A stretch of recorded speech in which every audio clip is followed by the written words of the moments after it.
Continue. But as Thingol turned to the hilt of Ungalak towards Beleg, Melian looked down at the blade, and she said, "There's malice in this sword. The dark heart of the smith still dwells in it, and it will not love the hand it serves. Neither will it abide you with you long."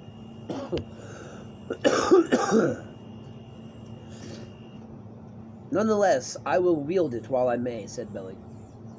"Another gift I will give to you, Cutharian," said Melian, "that shall not be your help in the wild, and the help also of those whom you choose." And she gave him a store of lembas, the way-bread of the elves, wrapped in leaves of silver, and the threads that bound it were sealed at the knot with the seal of the queen. A wafer of white wax shaped as a single flower of teleporian. For according to the customs of the Eldiel, the keeping and giving of lembas belonged to the queen alone, and nothing did Melian show greater favor to Tüor than in this gift.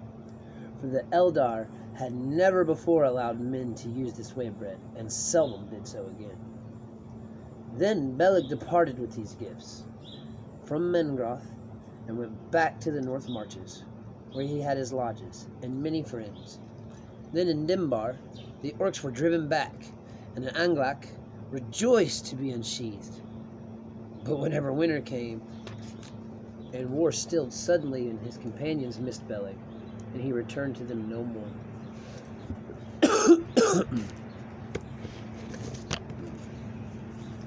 Now, when Beleg parted from the outlaws and returned to Doriath, Tüor led them away westward, out of Syrian's Vale, for they grew weary of their life, without rest, ever watchful, and in fear of pursuit, and they sought for a safer lair. And it chanced at a time of evening, and that they came upon 3 dwarves, who fled before them. One that lagged behind, one was seized, and one was thrown down. And a man of the company took his bow and let fly an arrow at the others as they vanished into the dusk. Now the dwarf that they had taken was named Mim, and he pleaded for his life before Tüor, and offered a ransom to lead him to his hidden halls, which none might find without his aid. Then Tüor pitied Mim, and spared him, and said, "Where is your house?" And Mim answered, "High above the lands lies the house of Mim, upon the great hill. Amon Rud is that hill called now, since the elves have changed all the names." Then Tüor was silent. He looked upon the dwarf, and at last he said, "You shall bring us to this place." On the next day they set out thither, following Mim to Amon Rud. Now that hill stood upon the edge of the moorlands that rose between the vales of Syrian and Narog. And high above the stony heath it reached its crown, but its steep grey head was bare save for the red serge and the mantled stone.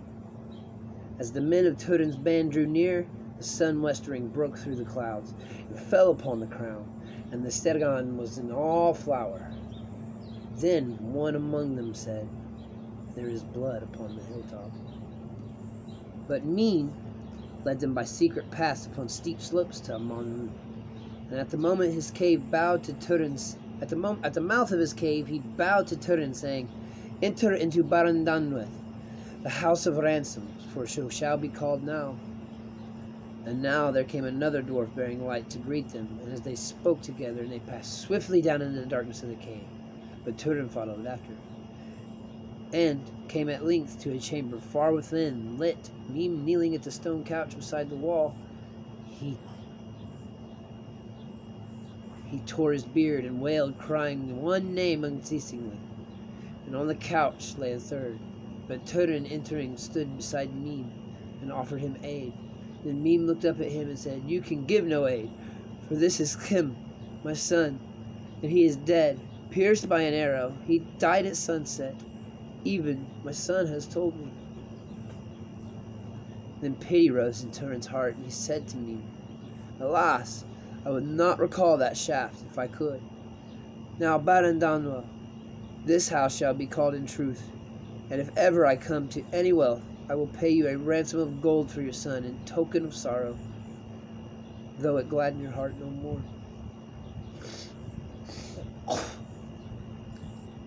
Then Mime rose and looked long at Tüor. "I hear you," he said. "You speak like a dwarf lord of old, and that I marvel. Now my heart is cooled, though it is not glad. And in this house you may dwell if you will, for I will pay my ransom as well." So began the abiding of Tüor in the hidden house of Mime upon Amon Rud.